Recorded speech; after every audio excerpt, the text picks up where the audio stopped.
contacto telefónico. En este caso, del otro lado de la línea está el senador provincial Rolando Baldasso. El motivo de la llamada con el legislador tiene que ver con un proyecto que ha presentado, que está relacionado, ahí nos va a ilustrar un poquito mejor él. Eh, y se intenta saber, al menos eso es lo que la iniciativa de Baldasso, es cuántos extranjeros se atienden en los hospitales públicos de la provincia de Mendoza. Lo saludamos al legislador.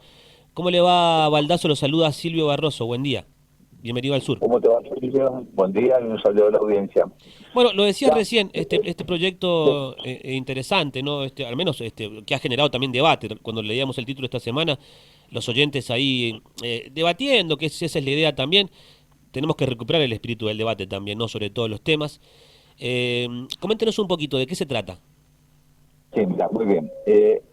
Hay normalmente dentro del Gran Mendoza, y no sé, tal vez en el sur, en algunos hospitales importantes del sur también, el comentario de un turismo sanitario, que muchas veces, o viajes sanitarios desde algunos extranjeros que venían a Mendoza a hacerse atender.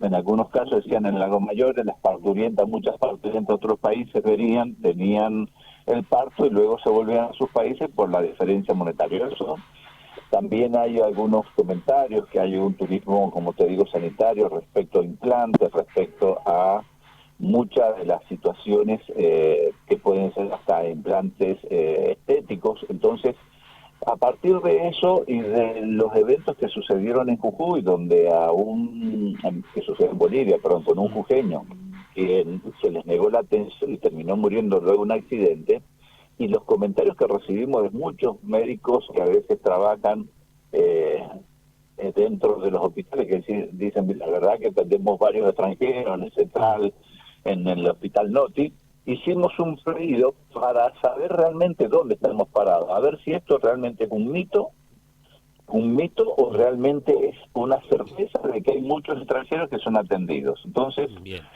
lo primero que hicimos es informe. Nosotros los legisladores no nos podemos mover hablando directamente con las entidades, sino lo que tenemos que hacer es hacer un pedido de informe que nos lo apruebe la Cámara y ahí sale como un pedido de informe oficial. Esto ya sucedió el martes pasado, o sea, nosotros lo presentamos la semana pasada ya se autorizó, y esto nos va a dar realmente certeza de si ese número, como te digo, es mito o es verdad. bien, Y a partir de los números que nos arroje ese informe, le hemos pedido, por supuesto, que nos den desde el Ministerio de Salud los 23 centros públicos de atención entre lo que son hospitales y centros de salud, que nos digan cuántos extranjeros, no estamos hablando del extranjero residente que ya tiene nacionalidad, sí, estamos hablando del extranjero que viene transitoriamente a la Argentina para hacerse atender de la salud y no bien, por una emergencia. No estamos tampoco si ha tenido un accidente, como claro. lamentablemente a veces ocurre en el corredor de la Ruta 7 o Mm, ustedes mismos con el Paso Pehuenche, que hay algún accidente que, mm. A ver, sino fundamentalmente por aquellos que vienen, se instalan y se instalan en el sistema público, porque si lo hacen en el sector privado, clínicas privadas, hospitales privados, no tenemos tampoco forma de oponernos a eso, porque efectivamente es totalmente lógico. Si en la cifra en el hospital público mm, es importante, lo que estamos planteando es modificar la ley 5578, que es la ley que desde los años 90 exige que todo aquel centro asistencial que son descentralizados, que tienen un manejo presupuestario propio, ellos tienen que gestionar con las obras sociales y con las mutuales y con las compañías de seguros o con las medicinas prepagas el recupero de los fondos invertidos en esa atención de salud. Entonces estamos viendo que eso sería lo más importante bien, para nosotros, saber cuál es el número sí, o modificar esa ley para exigir del día de mañana el cobro vías consulado, embajada, lo que sea, o proceder a un nuevo convenio de reciprocidad, actualización de los convenios de reciprocidad, que significa que cuando argentinos estén en la misma situación en países de ellos, por alguna atención reciban una atención que realmente sea beneficiosa y no que sea lo que le pasó al jujeño, que no es el único caso, sino que hay varios casos de personas que han terminado sin atención en otros países o lo que se le exige es un valor absolutamente bien. elevadísimo. A ver, Rolando, entonces, la idea ¿cuál es? ¿Es exclusivamente para aquel extranjero que viene y hace uso del sistema público de salud? Porque cuando uno habla de extranjero, acá en el sur de la provincia tenemos comunidades de extranjeros, algunos que están desde hace años, otros que vienen momentáneamente, que son los trabajadores golondrinas, ¿no? Después tenés gente que ha venido hace poco tiempo, que acá hay muchos venezolanos también que han venido saliendo de su Obvio, país y obvio, buscando oportunidades y obvio que, no tienen cobertura claro, social ni trabajo. por eso, esto es los extranjeros no residentes, los que no han adoptado Bien, la nacionalidad. perfecto. Entonces, todo eso, y porque por supuesto, si hay países que estamos hablando que muchas veces se lo relaciona un solo país, pero Sí. hay muchos países que a nosotros, en el caso central de Mendoza, Mm, hay muchas comunidades, a veces dicen, las chilenas venían, lo dicen algunas personas que venían sí, chilenos a los hospitales públicos. Estamos buscando cuántos hay realmente, o puedo decir, o es un mito, y son muy pocos casos, sí. y es más mito que otra cosa, y no estamos pensando que nos digan los residentes o nacionalizados Mm, argentinos de otras países, solamente los que no tienen residencia y han venido transitoriamente porque tienen un pariente acá en Mendoza, sí. que viene, se instalan en la casa de ellos hasta que hacen el tratamiento médico, después vuelven a su país de origen, eso Claro. estamos buscando. Exclusivamente los que vienen a usar el servicio público de salud.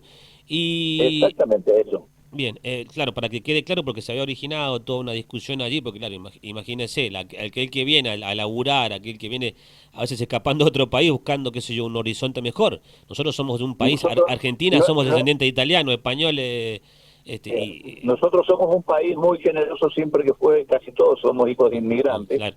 Hay muy pocos Mm, criollos natos desde cuando comenzó realmente esta nación, pero sí hay muchos que hay que pensar que a fines del siglo XIX, principios del XX, la inmigración hace que muchos de nuestros apellidos hayan provenido de Europa o mm, de otros lugares. ujú, Entonces, creemos que eso sigue sucediendo. Por eso, una vez que se adopta la nacionalidad y que sí, Argentina, que es muy generosa, se entregan el problema, ellos van a seguir pagando impuestos acá. Normalmente el tema que mm, estamos los mendocinos que pagan el sistema de seguridad, que pagan el sistema de salud, que pagan el sistema educativo, realmente si es necesario el día de mañana, pues debo decir, es mucho por ceder a un cobro sí. vía consulado, vía embajada, o en este caso reclamar un convenio de reciprocidad que sea de hecho más que de derecho, porque hay uno de hecho con Bolivia, pero no hay de hecho tal vez con algunos otros países. Ujú. Entonces reclamar un convenio de reciprocidad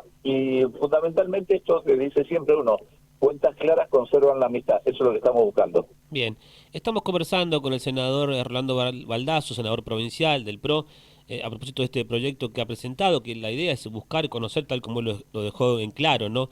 Es cuántos extranjeros que no residen en nuestra provincia, que vienen y hacen uso o se atienden o a veces se someten a intervenciones quirúrgicas en los hospitales públicos de la provincia. Aprovecho para preguntarle, porque sé que está trabajando, veíamos por allí con la producción, sobre otro proyecto, damos vuelta a la página, claro está, relacionado con la discapacidad y la capacitación, la concientización en el sector público, en los empleados públicos y los funcionarios, ¿no?, de la administración pública en torno a este tema que es la discapacidad, Rolando.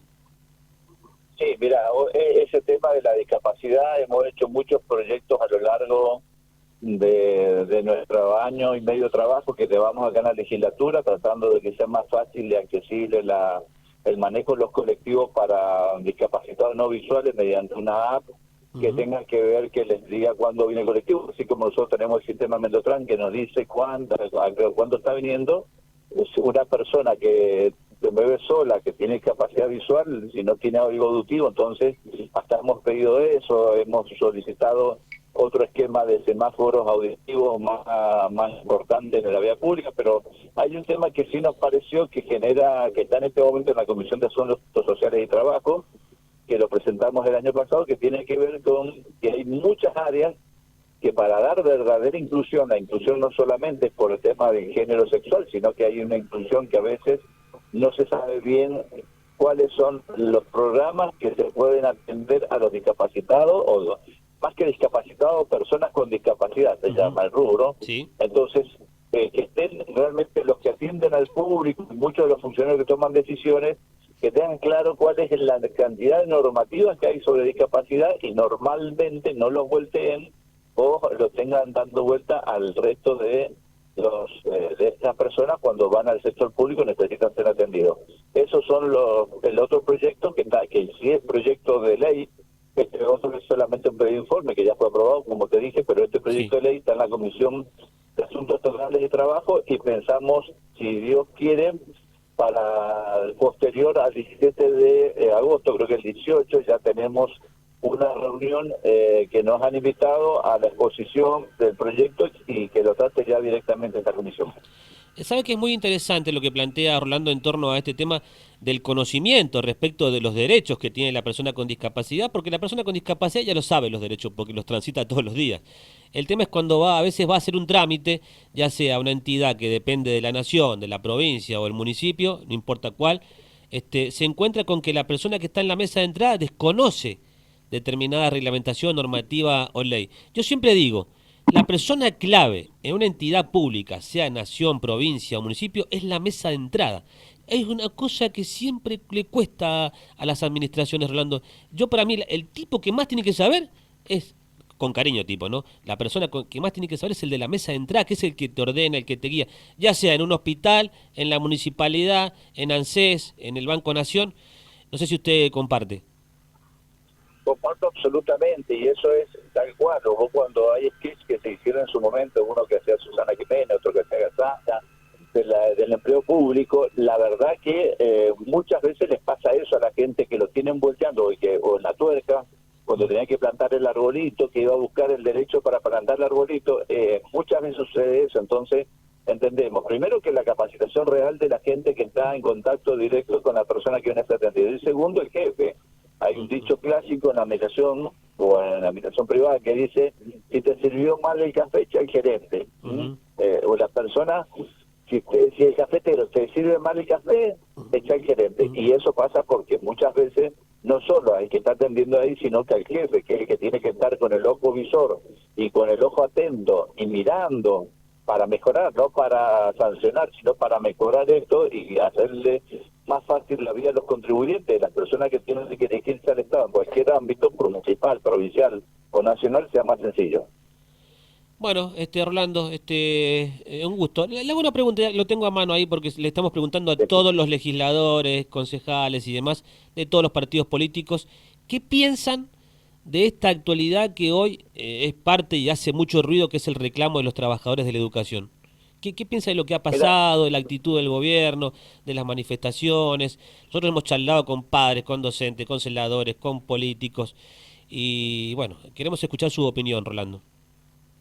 yo lo comenté tal vez en algún medio de General de Alvear ayer cuando me entrevistaron y le decía, ¿verdad?, que esta inflación que hay se come todas las posibilidades de realmente de mejora de oferta. Muchas veces uno pasa en cualquier sector, no solo en el sector docente, y los sectores desde el comercio, cuando le ofrecen a una persona que trabaja en el comercio 40.000 pesos por 8 o 9 horas diarias y trabajo de lunes a sábado, también es una cosa que es insostenible. Es cierto que los docentes se capacitan mucho más, pero la verdad que es una situación muy grave. Entonces, entendemos el reclamo, creemos que es legítimo, porque un docente que tiene que sostener la familia con lo que gana 70.000 pesos, 60, 70, digamos que es imposible llevarle la comida a una familia con esa cantidad de dinero. Entendemos entonces que hay que hacer máximo esfuerzo, pero también entendemos que en este caso hay declaraciones que no les interesa arreglar nada, sino les interesa que el conflicto se mantenga a lo largo del tiempo, o a veces se hace algo que busca a veces el beneficio particular legal con esto que estamos hablando. ¿Qué significa? Me parece que tenemos que tener claro, todos los actores están interviniendo, tratar de bajar los decibeles, tanto el gobierno como los sindicatos, Sí. bajar el nivel de declaración y confrontación, porque acá el que más se perjudica son los alumnos. Uno, mi esposa es docente, ayer estaba en la escuela y ella es asesora pedagógica, y me dice, no fue ningún chico. ¿Cómo que no fue ningún chico si no había paro? No, porque los chicos ya se acostumbran que no hay, entonces ¿para qué van a ir a la escuela? Entonces este mal acostumbramiento educativo de relajar normas, conductas y de no Pero, las Rolando, discusiones no será que yo le cambio la ecuación acá. ¿No será que los padres, yo le digo por los mensajes que nos llegan, ¿no será que los padres también están acompañando en esta oportunidad porque los padres se han dado cuenta de lo que hay muchos padres de la primaria que sí, pero chicos de la secundaria que se mueven solos. Te estoy hablando de secundaria, cuarto, Mire, quinto mire, año, mire que el año que chicos. viene hay que hacer campaña, Rolando, y la gente por ahí se enoja con este tipo de declaraciones, porque los papás Mira, entienden perfectamente el reclamo. Nosotros lo recibimos sí, lo por recibimos eso sucede constantemente. acá en Mendoza y yo lo tengo claro que los padres acompañan al ramo docente Y porque mire el trabajo que hay padres docente que son muy responsables, hay padres que son muy responsables, yo los conozco, y dicen, mira, en esta yo me pongo, los padres entienden que hay un descalabro a nivel nacional con la economía, entonces, sí, te empecé diciendo que creo que es absolutamente válido y justo. bien, ¿Sí? Entonces, si es válido y justo, obvio que el gobierno tiene que tratar de hacer todo el esfuerzo posible. bien, Pero yo lo que siempre creo, y eso pasa en el Colegio de México también, que hay muchos profesores que priorizan, tal vez, en este caso, seguir discutiendo de otra manera y tratar de que los chicos no pierdan sus conductas el estudio. Vuelvo a decir, creo que ambos sectores tienen que bajar los decibeles y volver todos a la mesa, a la discusión, porque eso es lo que se necesita, más que la confrontación, porque la confrontación siempre termina con heridos y muerte. Hay que sí. volver al diálogo y sentarse todos en la mesa para tratar de encontrar la solución rápidamente. Bien, yo comparto eso con usted claramente, o sea, a ver, el diálogo se debe agotar, pero hasta la última, o sea, si hay que negociar de noche, 3 días, 4 días seguidos sin dormir, hay que negociar porque pero Exactamente. lo que no está bueno es que a la primera de cambio me levanto de la mesa y te firmo un decreto, o sea, porque si ya desde el vamos, si vos sabes con qué te vas a enfrentar, a quién tenés enfrente y firmás un decreto, está claro que el diálogo se corta y se va a venir una peor, ¿no? Bueno, yo creo que hay que, de todos los sectores, hay que bajar el nivel de declaraciones, buscar los articuladores en función de puntos comunes y tratar de que esas articulaciones vuelvan a la paz y no a la mayor cantidad de heridos de este tipo de disputas. Muy bien. Bueno, Rolando, un gusto haber conversado. Gracias, Mandamos un abrazo. igualmente, a disposición, encantado. Que estés tenga muy buen bien. día. Chao, chao. I don't sing it just so I can get by.